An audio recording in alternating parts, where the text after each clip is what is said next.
Hi there, my name's Vince from mymatevince.com, and in this video today I'm going to show you the In Ground Trampoline. So this is basically a trampoline sunk into the ground, so it's level with the ground.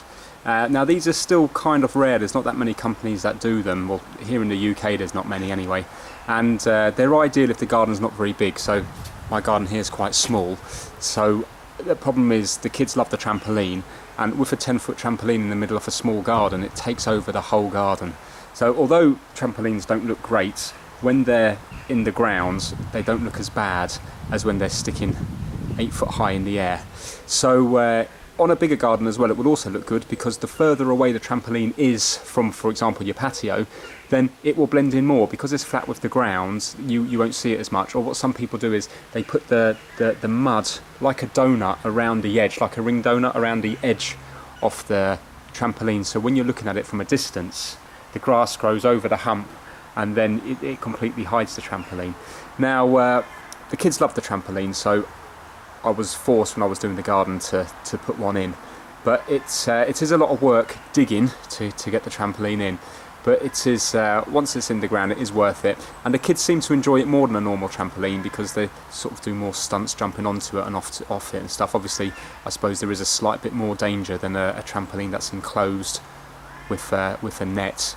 But when I was doing research about this, there was very little research. So this particular trampoline is made by a company called Plum. It's not a great quality one. It's about £300, so that is actually quite cheap for an in-ground trampoline.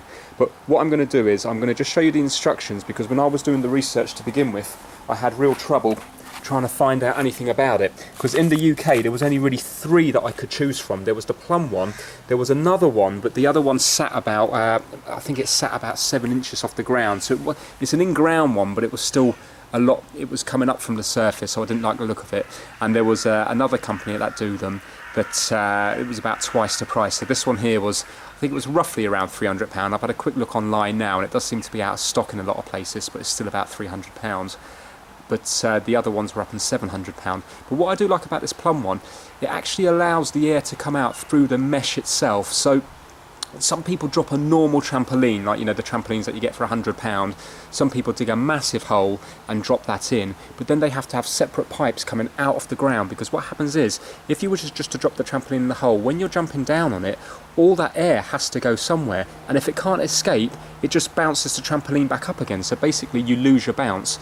Now at the end of the video, what I will do is I will pour water all over the trampoline, and that will mimic what a normal trampoline would do if you just put a normal trampoline in the ground. But this particular one here, it comes out through the actual bounce mat itself. But I know other companies, they use the protective ring around the edge. They've got holes in that to allow the air out. But I really like this Plum one. It's been in the ground for a year now, and I know it's only a year, but it's lasted fine. It's working well at the moment. So I'm just going to quickly show you the instructions. So basically the max user weight for the 8 foot is 75 kilograms, for the 10 foot is 100 kilograms, and for the 12 foot is 125 kilograms.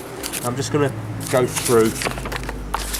Obviously there's all the safety things there, you know, you're only supposed to go on it once at a time, have adult supervision, you know, don't bounce off it and don't bounce onto it, but obviously when the kids are on it, that's what they're gonna be doing. Right, hold on now. Okay, so they're all the parts. I'm just showing you this just roughly so you get an idea of how to actually make the thing. So you just make the ring like you would do. It's very similar to a normal trampoline. The only difference is that the legs are really short. So the legs are only, I don't know what they are, 4 inches or something, 4, 5, 6 inches down. So you have to do a lot less digging. I'll show you, there is a diagram at the back here. So basically, that is the actual finished ring, and then you put this retaining plastic, and I think the idea of that is to stop the soil from falling back into the trampoline. So it's kind of like a bit of a retaining wall, but it's only thin and it's quite weak, but it seems to do the job. Now these are the measurements that you're going to have to dig. So if you have a look here, the 8 foot one, this A measurement is from here to here. So all those ones are 25 centimeters, whether you've got the 8 foot, the 10 foot, or the 12 foot. And also the B dimensions are the same, whether you've got 8, 10 or 12. So the B dimensions is from there to there. But it's the C dimensions that are different, which does make sense, because obviously the bigger the trampoline, the more it's going to dip down when you bounce on it. So the 8 foot, you've got to go 65 centimetres down. I've got the 10 foot here on this video, and that's 75 centimetres. And the 12 foot is 90 centimetres. But what I would say is, when you've dug the hole, drop the trampoline in and, you know, give it a bit of a bounce and stuff and see if you bottom out, because I kept bottoming out on these bits here. So basically, the kids were fine on it, and I was fine if I bounced in the middle, but if I went to the edge here and bounced down, I kept hitting this bottom bit here, and even now it happens a little bit. So in hindsight, or really what I should do is pull it out again and dig further down.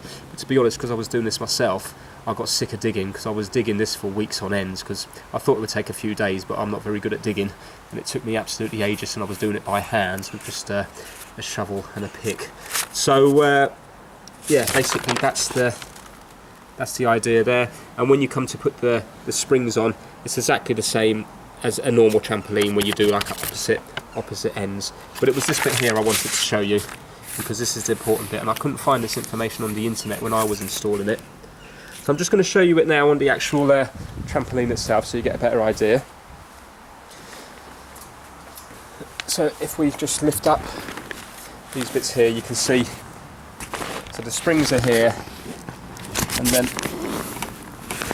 if I go down, I've got all moss and everything growing down there now, but I haven't had any animals fall down there. I've got no hedgehogs or anything that have crawled down.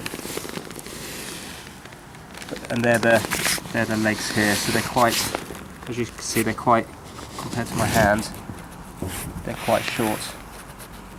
So the whole idea is you don't have to dig, because a normal trampoline, this bit goes down, you know, a couple of feet, depending on the size of the trampoline. So obviously you have to dig a lot less here. The only bit you have to dig a lot is the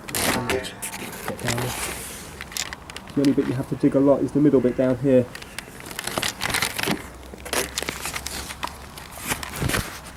Okay. Now, a criticism of it is the fact that the pictures you see on the internet, this is a nice green colour to blend in with the grass, but I don't know what sort of grass is that colour. It's like a luminous, limey kind of yellow colour, so that's bad. But it's all works well, and that's the retaining wall. As you can see, it's buckled in quite a few places. But again, when I was digging, I didn't do the best job. But that's the plastic retaining wall there, and that just screws into the metal. And bounce-wise, it's pretty good. What I did as well, because I was a bit unsure whether I was going to have water collecting down the bottom. I haven't. But what I did is I just put a pipe. In there, just in case water did settle down the bottom throughout the winter. Then I could just suck it out with a pump. But I haven't needed to, because it's drained away fine. But obviously that's going to depend on the water table, and also what sort of soil you've got. That's the idea there. Okay, and it is nice and it's nice and bouncy. So I'll get my son to do a few bounces on it. There you go, Ben. You give it a few. You give it a few bounces.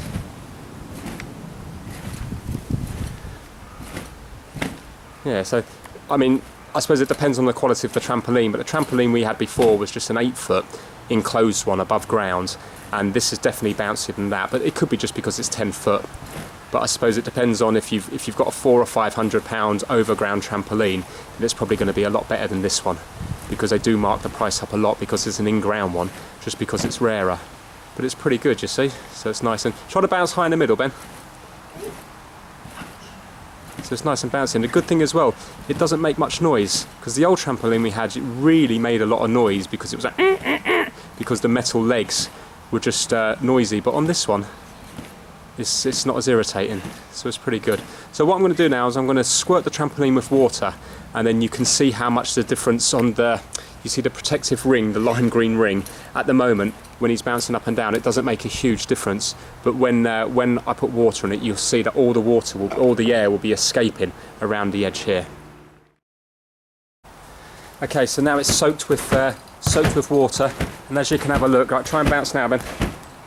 So can you see all the edges are now flying up because the air's struggling to come out, so it's pushing up the edges, and also the bounce has gone a lot. So that shows you that it is actually allowing the air to come out via the actual bounce mat itself, which I think is a nice touch.